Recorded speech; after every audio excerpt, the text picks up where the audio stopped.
Okay, welcome everybody. My name's David Ogilvie, and we're here with the Society for Advancement of Consulting Supply Chain Special Interest Group.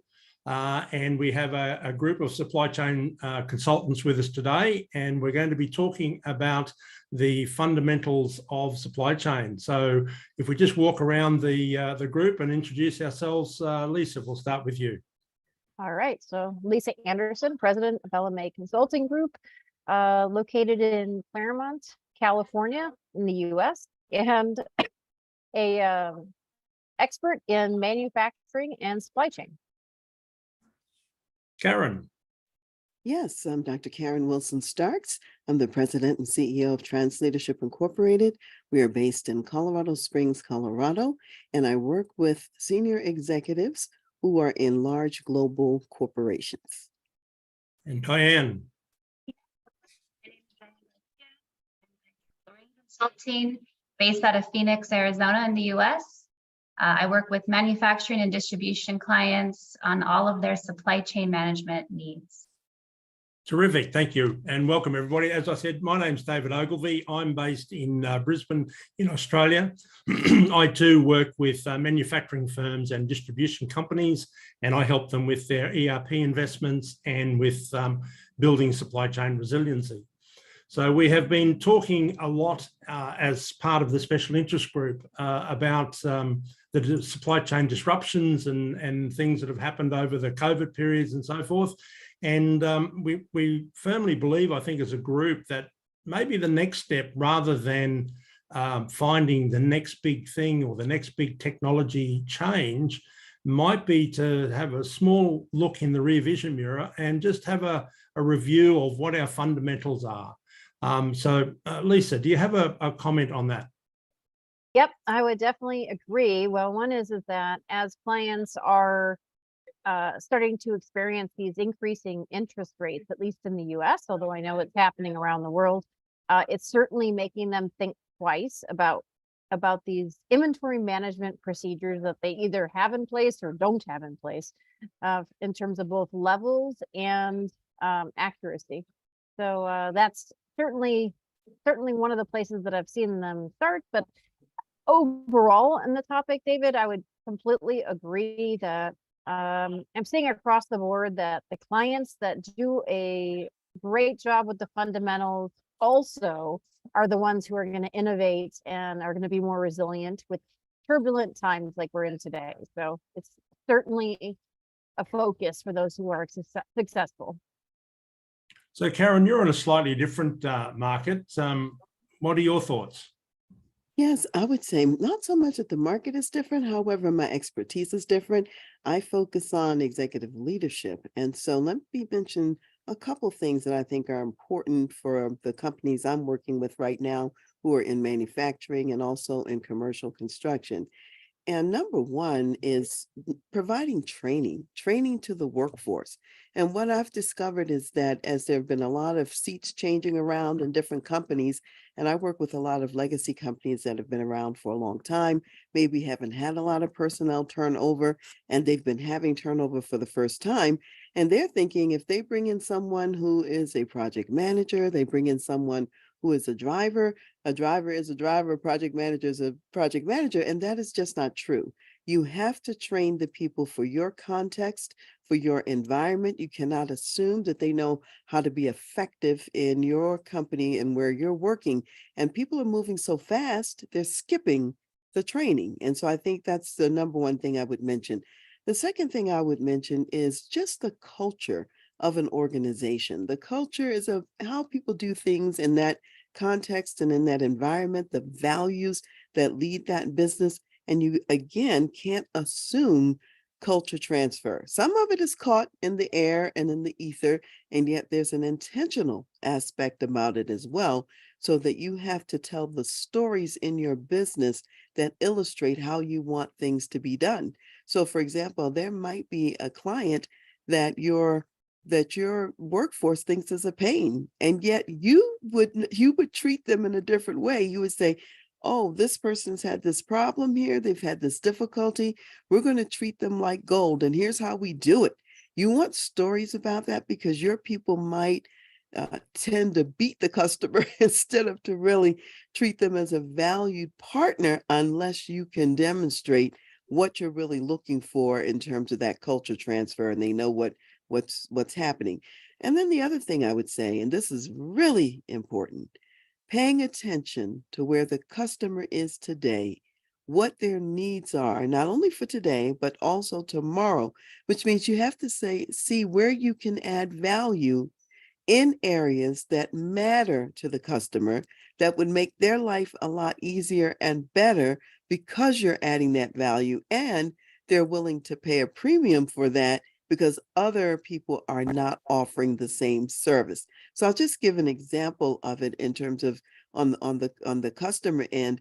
A lot of my customers, they have customers who have had a lot of turnover also, and therefore they don't have the high level expertise anymore in the industry.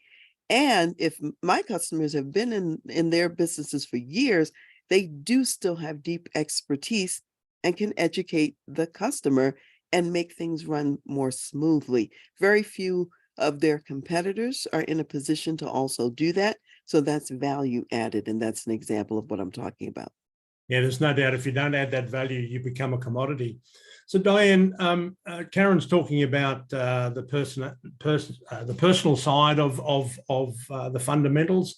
What sort of supply chain fundamentals do you think they need to concentrate on?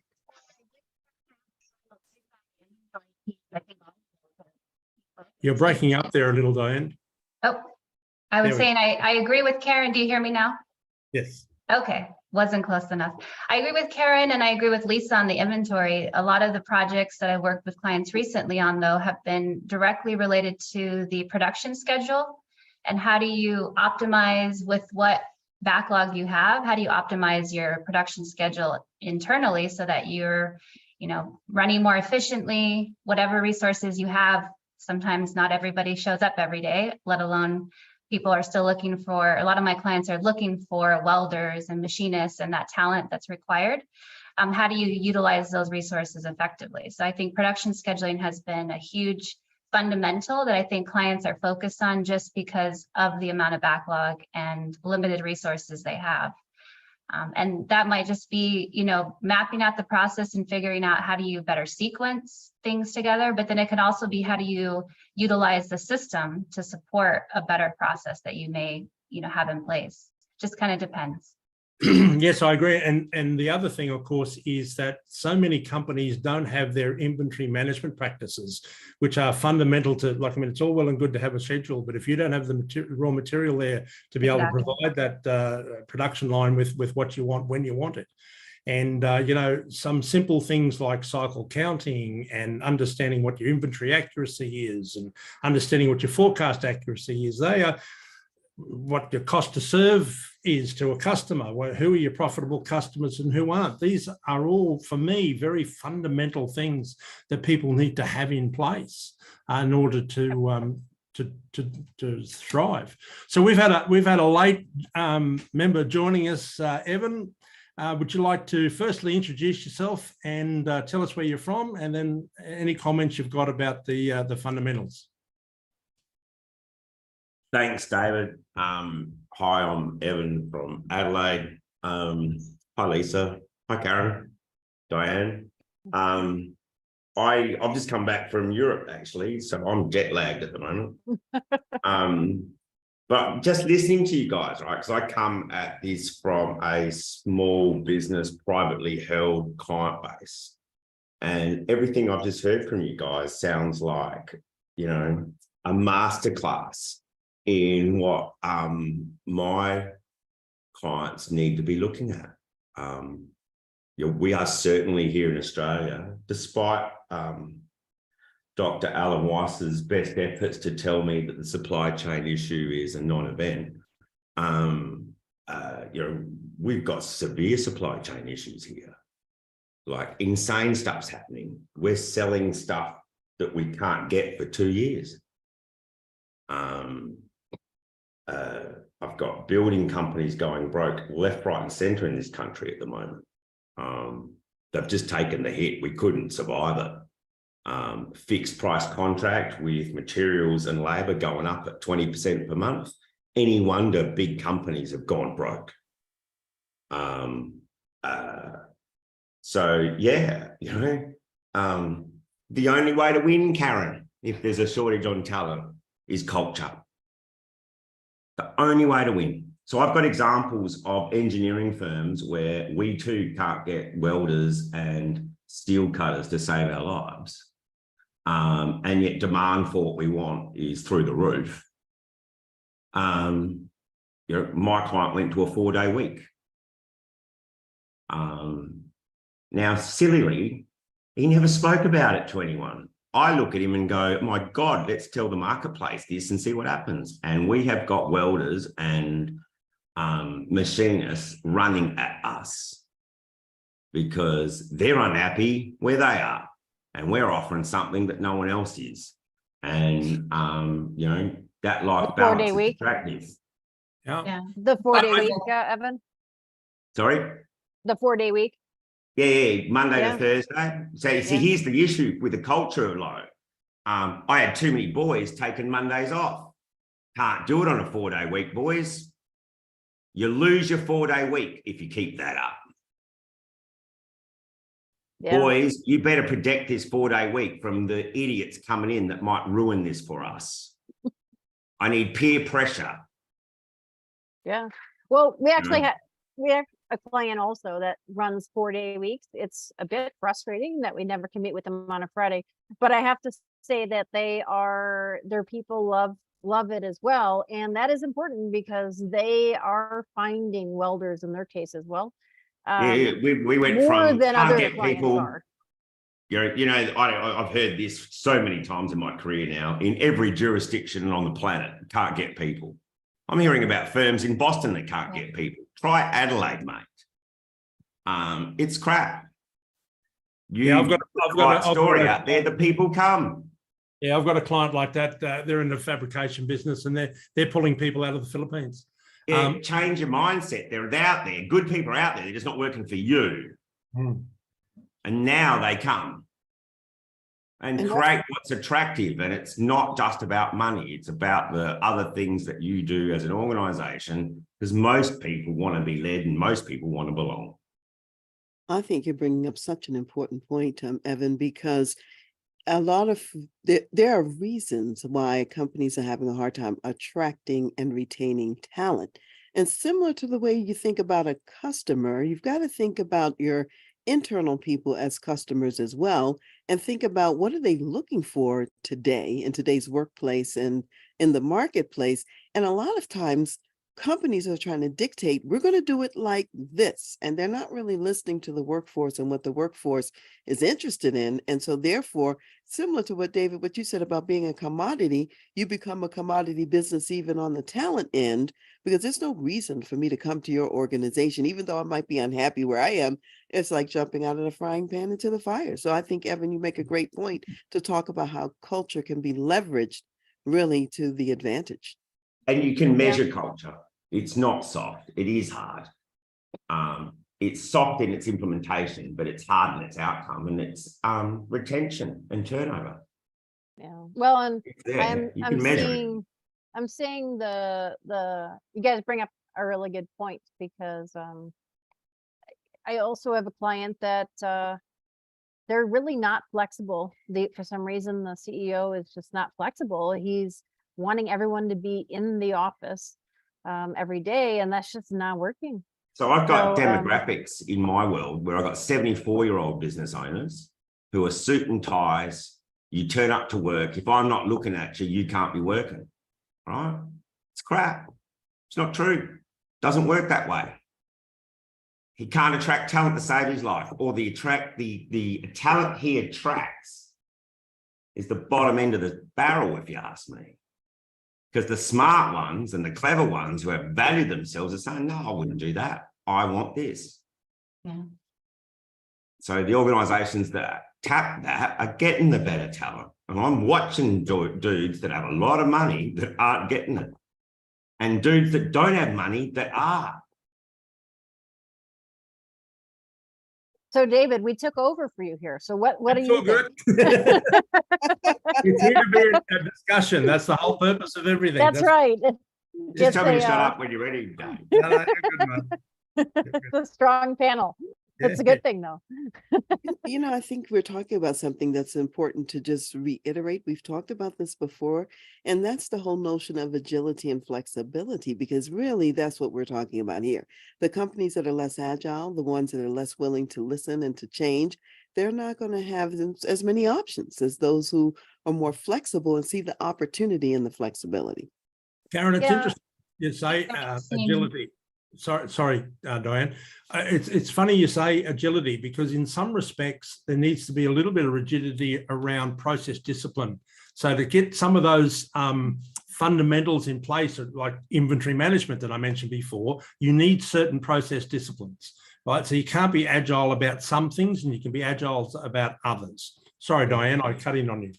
No, the other thing I was going to mention when Karen brought that up is that if you are looking at it as if you're, like to Evan's point, if they don't see you in the chair, you must not be productive and adding value. But these tools have changed so rapidly. You know, you're not leveraging those tools if you're not thinking, you know, this is a new world, a new way of work, and you could, you know, produce or be more productive even well what you thought before because of the tool sets we have available to us and the flexibility that we've gained. I had my own experience in this 20 years ago, right? I had a lot of female employees in an accounting business. And I discovered through accident, because they started to fall pregnant, that I could send them home, get them to work from home around their childcare raising needs. These were smart women who didn't want to leave work because that part of their brain mattered to them, but they also desperately wanted to be mothers. So I sent the work home. Mate, their productivity went through the bloody roof, and I wasn't looking at them. Yeah. You know, it was outcome based. Well, it's very This 74-year-old that I'm talking about, he's in the 1950s, mate. Like, we're zooming now. You don't have to get in a plane and bloody drive to bloody places to see people, you idiot. Very true. Well, I do think, kind of like circling to a few of these things that we've mentioned here, I'm definitely seeing that flexibility and agility is more valued currently. And we've been talking about adding value, and folks, businesses are really concerned about, how do I scale up quickly? How do I scale down quickly? How do I like flex with changing conditions without having to spend too much money? Because they're also feeling a little paranoid about having, well, you know, they don't know what's going to happen in terms of recessions, and they're worried about like paying high interest costs and those kinds of things. So I think there's a clear strategy around that, mate. Clear, right? Culture, you can really only do with full-time committed employees. Can't do it with part-timers. You can't do it with subcontractors, right? So you want to know what your core business is, and you want to put full-time employees around that core business, and you create culture around that which matters. And then you outsource every other thing you've got, because now you can be flexible. Because when you've got casuals and subcontractors, if the work's there, you pay them. If it's not, you don't. Yeah. And so we are desperately trying to work out what is the right amount of core employees that create your culture, and what's the rest that we just shouldn't be fucking doing. Get it off our plate. I mean, I think that, absolutely is, what I'm seeing is if folks can be focused on what is their core, how are they going to get their highest performers focused on that, and you know, leveraging technology. David, you're the expert at that, right? But how do we, you know, that's some of the things, the fundamentals that I'm seeing coming up now is which technology should we be leveraging? Like which people should I be keeping? Which inventory should I keep? Or should I buy? Those kinds of things. But I think, you know, Karen's more point, and more these are coming up. What should I train them in? What should I train them in? Exactly. Yes, I want to get back to that in terms of something Evan just said that I think is really critical. And that is even for your subcontractors. And even if you have your in-house people, it's the core people and they're the keepers of the culture. When you hire subs doing work on behalf of the name of your company, and they're out there on the street representing you, they could be installers or whatever it may be, you have to train them too. They have to know your way of doing business. Otherwise, the quality may not be what you are looking for because they're doing what they know to And do. therefore, you might not be Yeah. subcontracting that, Karen. Do you understand? Like you should, Yeah. you might be saying to yourself that if it's that critical, right? Because I watched this, you subcontract the front end and stuff it up. Now the client hates you. Well, And if here's you can't control the subby, maybe you shouldn't be subbing it. Are you with me? well, I think they can do more with the subbing than they do. You can't just turn subs loose in the client No. organization without some sort of structure and instruction. So I think what I'm, sharing with my best clients to do, yeah, because they really have to have subs in order to do the work, and it's cyclical and the volume the way it is and so on. However, they need to have an in-house person on the scene as the lead, and they have to train the subs. And if they do that, they're going to have good results. If they don't do that, they won't have good results. As you you're- guys know, I do a fair bit of work in the ERP space, and I was talking to one of the ERP vendors recently about similar things, because one of the core success factors about whether ERP will work or not is the quality of the consultant that they put on the client's site to work with them.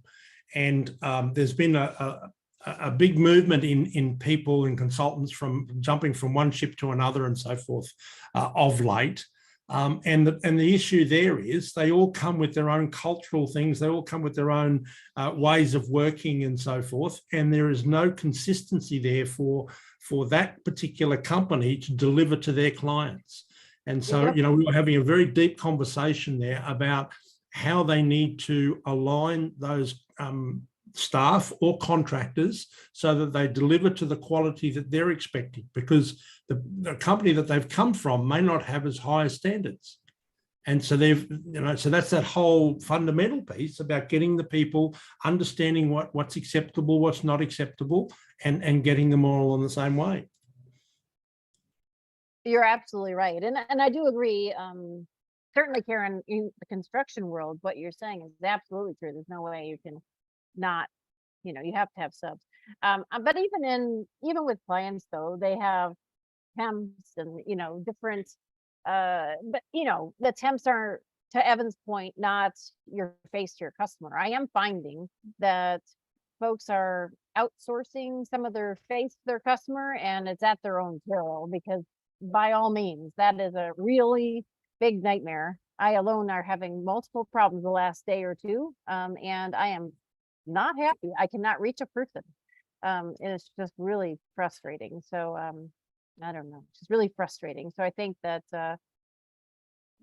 you really have to pay attention to customer service and your ability to provide customer service. How, like what processes do you have to make that work, and what, like, are your people empowered, engaged, able to make decisions that make sense to help customers, that type of thing.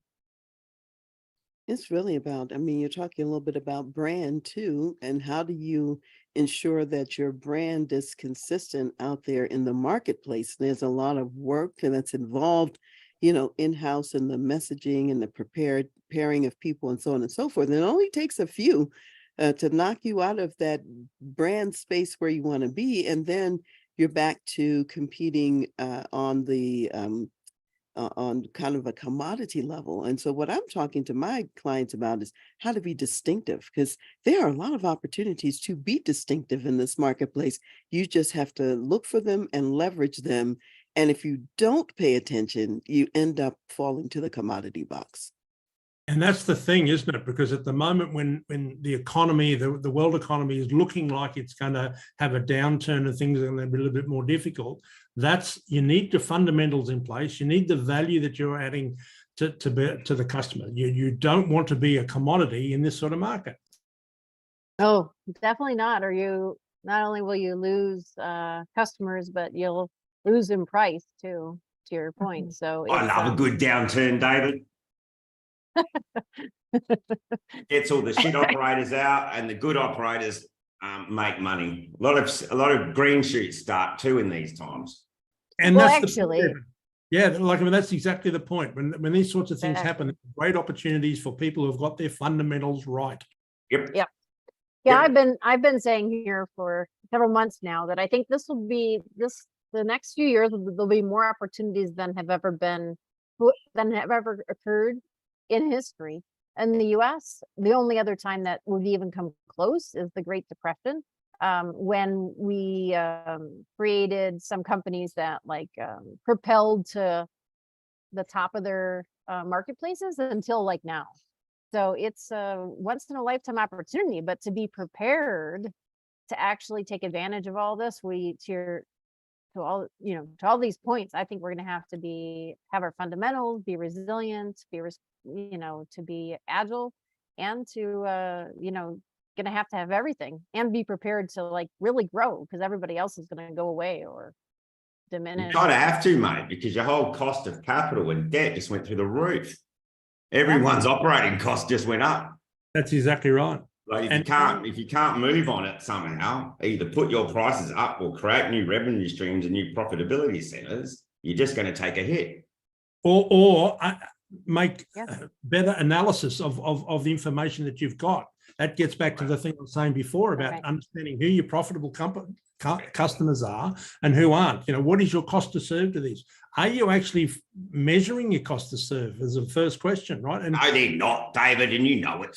That was the point I was about to say, and most people aren't. They don't understand that, but that's one of the fundamentals you've got to have in place. It is actually, it's a really it's important. Frightening how many P&L people who are responsible for P&L don't know what their real profit is. Yeah. Yes. I mean, Diane and I worked with a client recently. They did not know, even really how many rebates they had, what their margins were. It was quite the problem. I mean, if you want to manage it successfully going forward, how do you figure out what products to keep, which ones to get rid of, which customers to keep? There's lots of questions to be answered here. So I think you bring up a good point, David, with not just ERP, questions to be but answered. BI. It's overwhelming, the amount of, depending on your business, how do you figure out your true costs? And they really don't know what questions to be asking to even come close to what the full picture looks like. And Diane, a lot of the companies are saying, well, we need a new system to tell us all of these things. Well, the reality is, no, you don't. It's not going to, every investment you've already got and make better use. No matter the system, you should figure this out. I don't have a job if I'm waiting for an ERP system to fix my problems, mate. I don't have a job. Yes. You know what? That is funny, because I just recently had a client that was saying that, I think I need a new system. I'm like, you do not need a new system. Your system is perfectly fine for your size company. What in the world? It's what have almost you the been same. listening to? I mean, just maybe It's the use least. it. It's the same as the new employee is going to save the day. Right. Yeah. It's the same problems. Oh, come on. How is a new employee going to ever save the bloody day? Yeah. There's always a double risk when you tell me that. I mean, your new employee is a risk to me for a start, and you're telling me they're going to save the day. Jesus. Well, that's one of the reasons I think why I'm doing a lot more what I call ERP restorations. That is going into that and helping the companies make better use out of the one that they've already got. They've already invested in it. That's big. You're just giving them a label for what I do. I mean, I think there's a lot of money in that, by the way. And we've talked before how that a lot of the ERP providers don't really have good education or training and ongoing support. So as a consultant, there's a lot of room for that. Now, that's not the kind of work that I personally do. However, I have to advise my clients that their real problem is not really the ERP system in most cases. It really is in providing the support around the system so that they can use it more effectively. So what I'm getting out of what we're saying so far is this: in these tougher times, the fundamentals are even more important than they are during kind of like the fat times. During the fat times, you can get away with some stuff. You could be a little bit sloppy. During the lean times, you really can't. And going back to what Lisa said about, the Great Depression in the United States, the companies that started and were successful, they were the companies who paid attention to what the market need was at the time. And they created what was useful, valuable, and affordable that people were going to need no matter what was going on.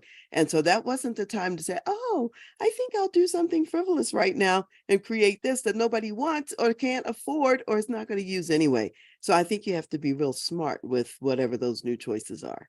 Well, and on that, like, I mean, there's been a knee-jerk reaction across the globe in so many different organizations around inventory, right? So supply chain disruptions, everybody just bought up whatever the heavens they could get, right? And now they're starting to pay the price, particularly with the cost of capital going up significantly. And so that balancing act, that rebalancing, is a really important piece right at the moment to set themselves up for success. No, it's very true. I mean, I can't tell you how many clients are saying, I think we have too much inventory. Like, what should we change? And I'm like, well, I mean, are we still thinking this is what our sales backlog really looks like? Because if so, we need to, you would adjust here and here, but you certainly would not adjust things you're going to sell in the next month or two here. So we need, it's all got to work together. Across the board, I'm seeing in Australia, we are holding way more stock, for sure, deliberately, and we'll keep doing it because I got to wait 9 months. Right. Well, so and I know I'm going to buy more because if I don't have it, I can't sell it. If I've got it, the others haven't. Well, and I think that's an opportunity for the US companies because don't know about the US because you guys can, shift industries. Correct. We and can't. I know you're dependent on China in a lot of cases. So we certainly have a lot of production coming from China as well. But there are, I think, the companies who are more agile, who have some production capabilities in the US and in surrounding areas that are friendly as well, are going to have an opportunity to respond more quickly. And like you said, not necessarily, they don't have to keep as much inventory either. So it's, I think it's a new day. As Evan said, we're not going to reshore manufacturing as much as the US is, because there's a whole host of reasons why I don't think that's going to happen. And we've mentioned that before on previous webinars and so forth. However, I do think that there are things that we can do around, and again, they're fundamental things about having multiple suppliers for those, sharing the risk across multiple suppliers in different locations. Okay, you don't need suppliers in China. Maybe you find one in Vietnam and you find another one in India or whatever, and share it across there, at least until you because that backup supply, you've got to have a regular supply with them. You've got to have a regular cadence, and the operations, the processes have got to be working for that to be a successful alternative. Absolutely. It's like I agree with you, David. It seems so obvious though, doesn't it? It does seem obvious, but it doesn't happen. Like, I can't tell you how many clients or colleagues that I hear from are like, well, they have a backup supplier, but they don't use them. I mean, that's the key. So like when I was, before I started consulting, well, it's true, but it's just, but I can attest from being a VP of Ops, we wanted to put in a backup supply of our critical material, which of course made sense. And I'm in charge of doing this, right? I had somebody who was in charge of purchasing, but we had all sorts of trouble with like the board and really the CEO was on board, but because it costs more. So we had to fight the battle, but we did fight it. We won it. And then of course, somewhere along the line, I think what happens was the ports had an issue, or there was some kind of problem in Brazil because the supplier was in Brazil. And we did have a problem with our key supply, and wouldn't you know it, because we did this and we had backup source of supply that we bought at least 20% of our product from. They did serve us, and we weren't their biggest customer, but they served us, which was great. Of course, I don't think that the board called or anything and said how great we were, but basically if we had to run out, they certainly would have. I think Well, that's it's the really point, Um, right? You can't just turn around and suddenly give them this surge of new orders because your other supplier can't. You've got to have a relationship with them. You've got to have the processes in place. Yep. I guess Exactly. coming from this privately held small business space that I do, because the decision maker that I'm talking to wears many hats, we feel the risk very personally. Okay, so I wouldn't have any of the communication issues you just spoke of. None. Because the guy who's writing a check is feeling the risk directly. So it's instinct for us to have relationships with people where we can go, I'm swapping that one out and putting this one in. It's fucking instinct for us. Yeah. I think there's a piece that Lisa's talking about that I want to just sort of double down on, and that is having the foresight to make the relationship a win-win of some sort. It has to be mutually beneficial, even when you don't need them. And I'm thinking about an organization that I knew years ago, has nothing to do with this industry and what we're talking about here. However, they were an organization that had to hire, I guess I would call them adjunct staff people, and they weren't going to use them all the time. In the smart days of their operations, the people who were the leaders and who were in charge, they knew that if they were going to keep that group of people who are highly talented, highly skilled people engaged, they had to have some minimal amount of use per year that they were going to use those people. And if they did that, those people were then available to scale up sometimes or to stay at that level or whatever.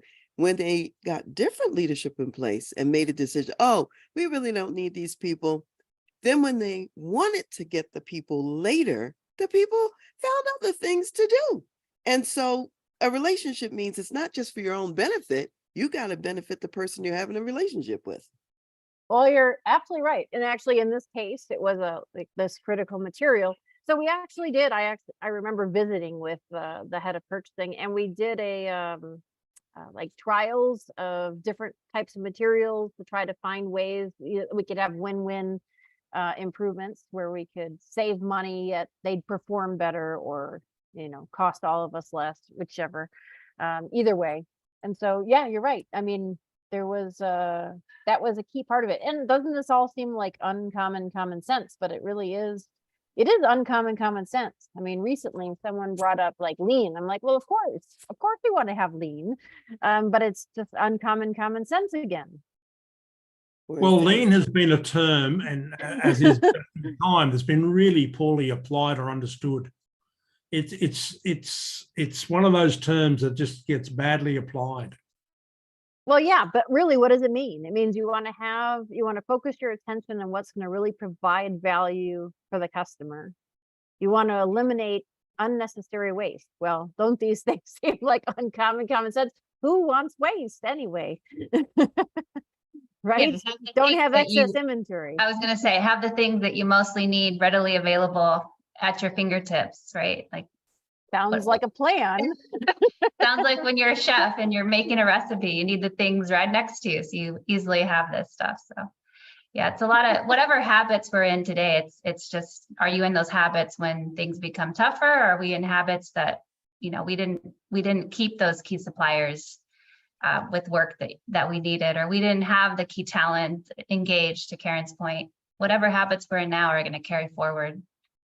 That is true. That is true. Actually, when people get stressed, things go by the wayside. And, we've had a client that had, it was just crazy the last few years in terms of volumes for everyone.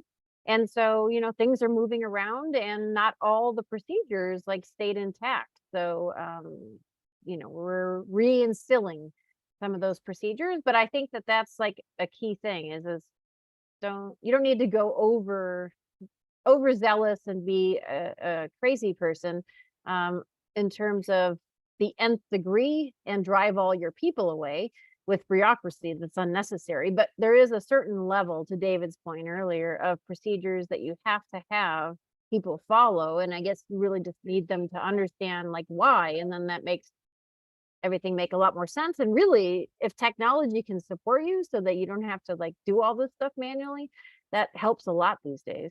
It certainly does. Well, look, time has beaten us once again, as it always does. We could talk about this for hours. So I guess as a final wind up, do you have any final thoughts on what manufacturers or people in the supply chain should be thinking about applying to their business? And Evan, we might start with you.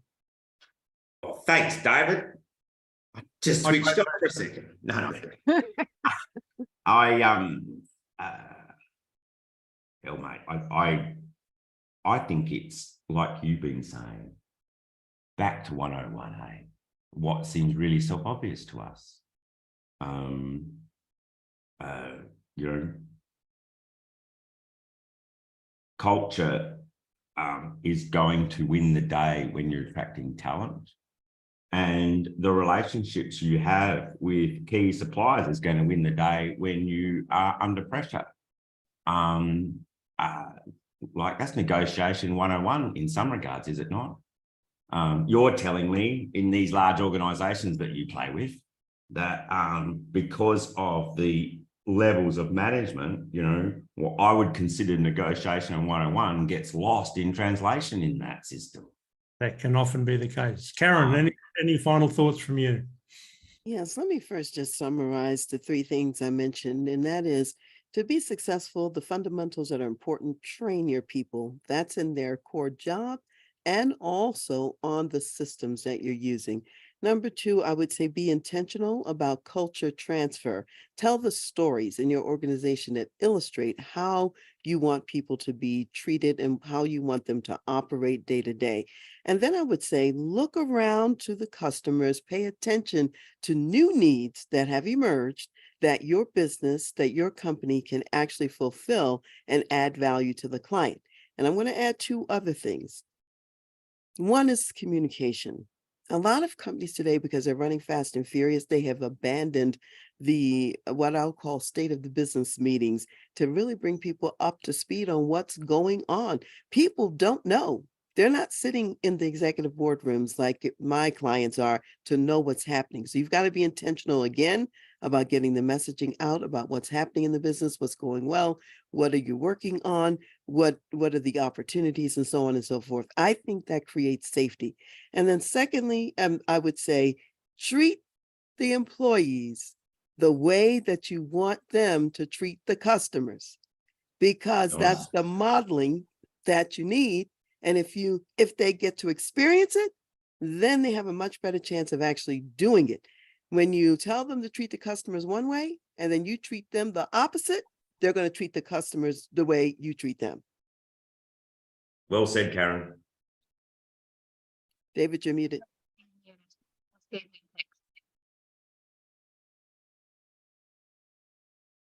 I don't know what happened then. Diane, how about you? Last thoughts.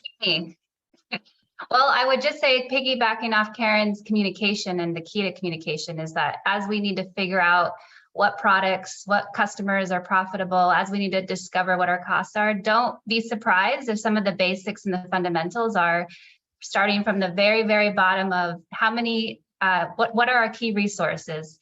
Are those set up in the system? Do we know where our key resources are, scheduled and planned? Do we know our key materials? I mean, you may have to start out with some basic questions to kind of build upon, but not surprising working with clients today that you may have to start out with the very, very foundation of the fundamentals. 100%. And Lisa? Very true. Well, I agree with what everyone has said so far. And what I'll add to that is that don't forget the connections between these pieces. This is as important in strategy, which you would look at with like sales and operations planning, as it is in execution, which the software people call sales and operations execution, but no one else really calls it that I'm aware of. But what that really means is, if you're producing, are you paying attention to, is anyone paying attention to your customers and what they really need to be selling, and vice versa? Like, is anyone talking to the suppliers, or are they on some other page completely based upon what you did last year? So how are you keeping all of your pieces of your supply chain on the same page? That's a very important fundamental, or you'll get out of whack even with good procedures, because you'll be very disjointed. 100%. It's great to pick the brains of all these clever people. So thank you very much for your time, and we'll see you next time we run the webinar. Thank you, everyone. Thanks, David. Thank you.